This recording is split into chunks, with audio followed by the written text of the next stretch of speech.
Salam Multilevel, apa kabar? Semoga baik-baik saja ya dan selalu dalam lindungan Tuhan dan kamu masih tetap semangat untuk mengikuti pembelajaran.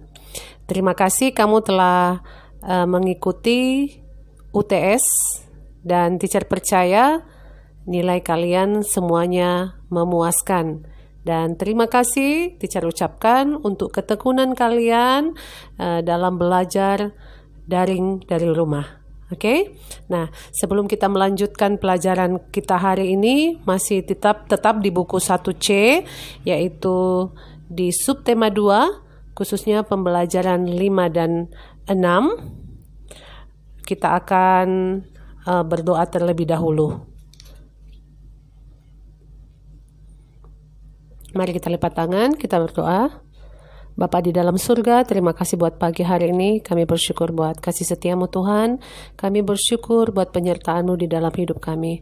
Sekarang kami akan belajar, kiranya Tuhan pimpin dan sertai, sehingga pembelajaran ini dapat kami terima dengan baik dan dapat kami pelajari juga dengan baik. Terima kasih buat hari ini Tuhan. Terima kasih telah mengasihi kami. Dan Tuhan, biar Engkau juga yang menyertai orang tua kami yang sedang bekerja. Terima kasih Bapa, di dalam nama Tuhan Yesus kami berdoa. Amin. Multilevel, pada pembelajaran sebelumnya kita telah belajar tentang kegiatan yang kita lakukan pada siang hari. Jadi kegiatan yang dapat kita lakukan pada siang hari itu contohnya adalah makan siang, membaca buku, ataupun beristirahat. Dan di setiap keluarga pasti mempunyai kegiatan yang berbeda pada siang hari.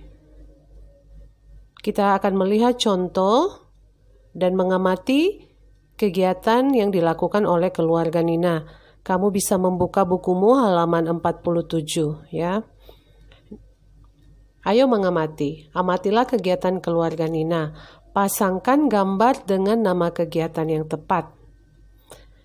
Apakah ada kegiatan yang biasa dilakukan pada siang hari?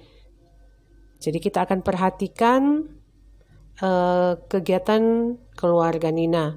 Kita lihat adik Nina sedang membaca buku. Kemudian ibu Nina sedang membuat kue. Ayah sedang bekerja di kantor.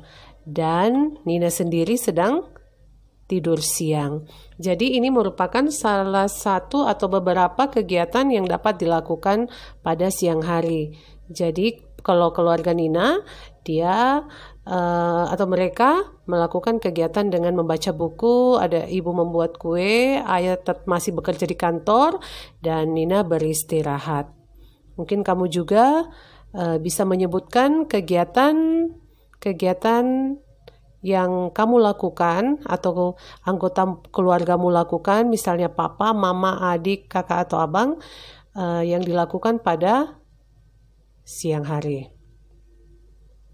Contoh berikutnya adalah kegiatan-kegiatan yang dilakukan pada siang hari juga. Contohnya belajar bersama. Ya, pada saat kamu pulang sekolah, kamu bisa melakukan kegiatan belajar bersama, kemudian menyiapkan makanan, masih sama membaca buku, ataupun juga bisa dilakukan yaitu dengan beristirahat. Ya, jadi ada juga mungkin dari kamu, jika kamu pulang sekolah, kegiatan siang hari yang kamu lakukan bisa dengan bermain. Bisa juga menonton TV atau melakukan kegiatan lain, misalnya membantu kakak kita atau membantu ibu ya. Jadi banyak kegiatan yang dapat kita lakukan pada siang hari. Nah, kita akan lanjut dengan tema baru, yaitu bagaimana kita mengucapkan kalimat perintah dengan santun. Tapi sebelumnya kita akan bermain peran lagi, yaitu membaca dialog. Kamu boleh bergantian dengan kakakmu, boleh juga meminta tolong kepada ibu untuk membantumu berperan Kamu bisa jadi Deli dan ibu jadi ibu atau sebaliknya ya. Oke, kita akan baca sama-sama. Ini di halaman 50 dari buku textbookmu. Deli, Ibu, Deli sudah pulang. Selamat datang Deli, ayo masuk nak. Baik Bu, Deli buka sepatu dulu sebentar. Jangan lupa, simpanlah sepatumu di rak. Sudah Deli simpan Bu, anak pintar.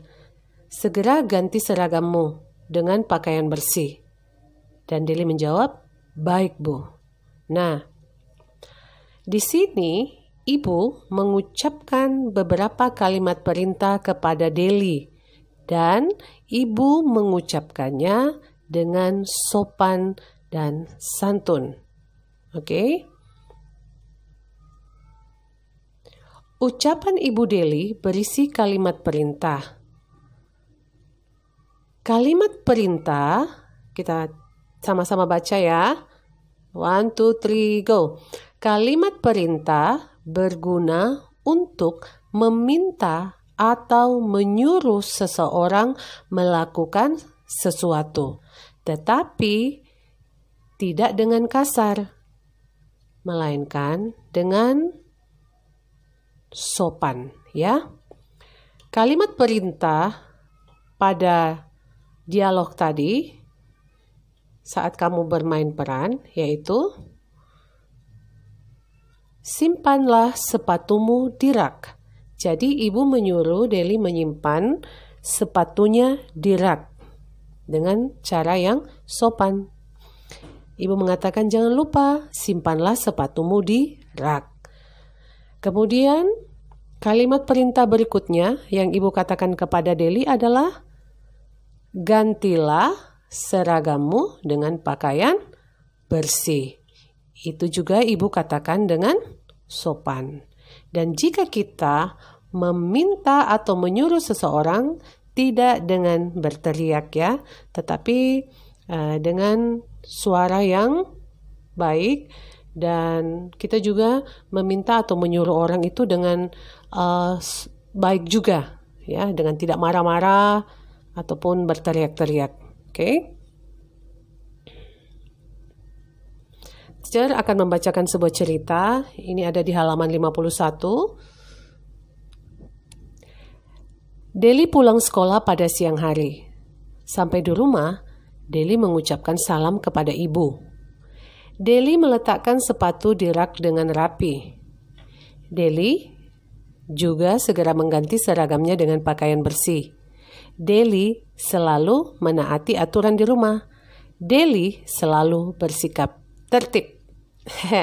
Ini adalah dialog tadi ya, tapi teacher rubah di dalam sebuah cerita. Tapi ada di bukumu juga di halaman 51. Nah, yang teacher mau ajarin di sini adalah ibu tadi memerintahkan atau menyuruh Deli untuk melakukan perintahnya, yaitu Deli disuruh untuk menyimpan sepatunya di rak dan disuruh untuk mengganti seragamnya. Dan itu Deli lakukan dengan baik.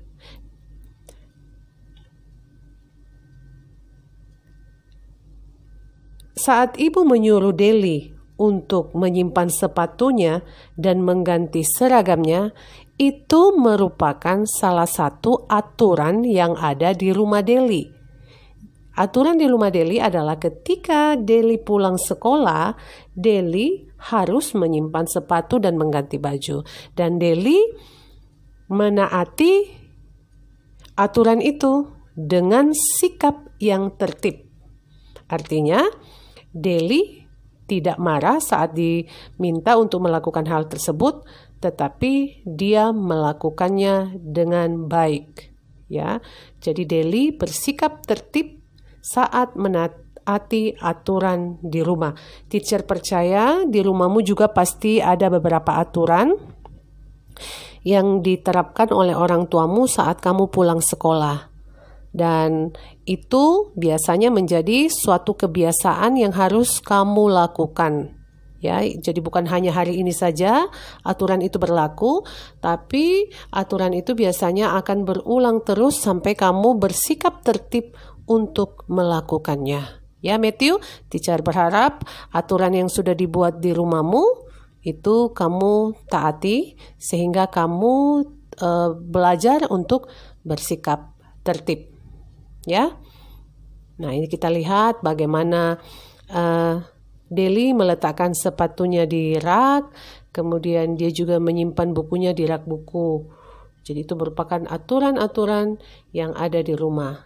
Teacher percaya kamu juga menaati aturan yang ada di rumahmu ya. Apakah kamu selalu menaati aturan di rumahmu? Ya, coba anak Matthew jawab sendiri. Apakah kamu sudah bersikap tertib di rumah? Apa yang kamu lakukan untuk menaati aturan di rumah?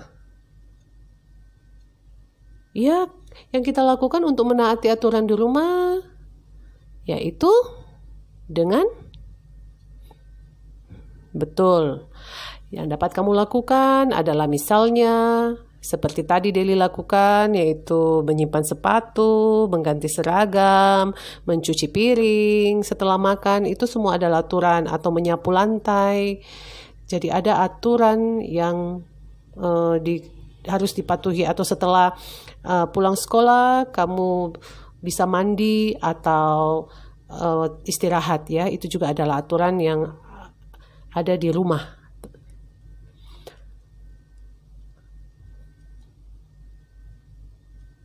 Coba sebutkan contoh sikap tertib di rumah. Nah, contoh sikap tertib di rumah misalnya kalau kamu bermain misalnya di luar, kamu pulang biasanya kamu tidak asal melepaskan sepatumu atau melepaskan sendalmu, tapi kamu biasanya menyusun sendalmu atau sepatumu pada rak sepatu yang telah disediakan ya. Kemudian ini beberapa yang bisa kamu lengkapi di bukumu ya untuk penugasan, yaitu di halaman 53. Nanti kamu bisa isi dan foto, kirim ke teacher tematik ya, nomor 1 dan nomor 2. Nah, penugasan kita hari ini yaitu halaman 51. Kamu akan menulis beberapa contoh, yaitu 4 contoh sikap tertib di rumah. Dan itu kamu tuliskan di dalam buku catatan. Kemudian pada halaman 53 juga yang tadi kamu akan mengerjakan nomor 1 dan 2. Oke, nanti kamu kumpul ke guru tematikmu masing-masing. Apakah aku bisa membuat kalimat perintah?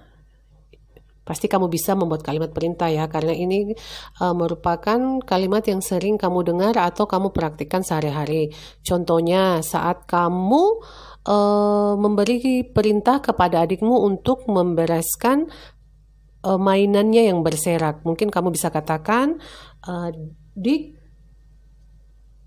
tolong mainannya dibereskan. Jadi seperti itu. Jadi banyak kalimat perintah yang bisa kita praktekkan atau biasa kita ucapkan sehari-hari. Bisa juga pada saat kita memerintahkan teman kita untuk mengangkat sesuatu atau menolong kita, jadi kita mengatakannya itu. Tapi yang penting adalah kamu membuat kalimat perintah atau mengatakan kalimat perintah itu dengan sopan ya. Apakah aku bisa memberi contoh kegiatan yang sesuai dengan aturan di rumah? Ya, pasti kamu sudah banyak melakukan aturan yang dibuat di rumahmu masing-masing ya. Misalnya sebelum makan harus cuci tangan, sebelum makan juga harus berdoa. Itu merupakan aturan yang ada di rumah masing-masing. Ya, oke.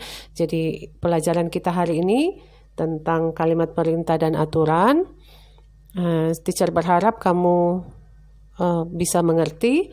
Dan terlebih lagi sebelum berakhir, teacher ulangi kembali bahwa kalimat perintah berguna untuk meminta atau menyuruh seseorang melakukan sesuatu. Ya, tapi dikatakan dengan sopan. ya, sopan dan tidak teriak-teriak dan juga tidak marah. Oke, multi level. Sampai jumpa pada pembelajaran berikutnya. Tuhan Yesus memberkati.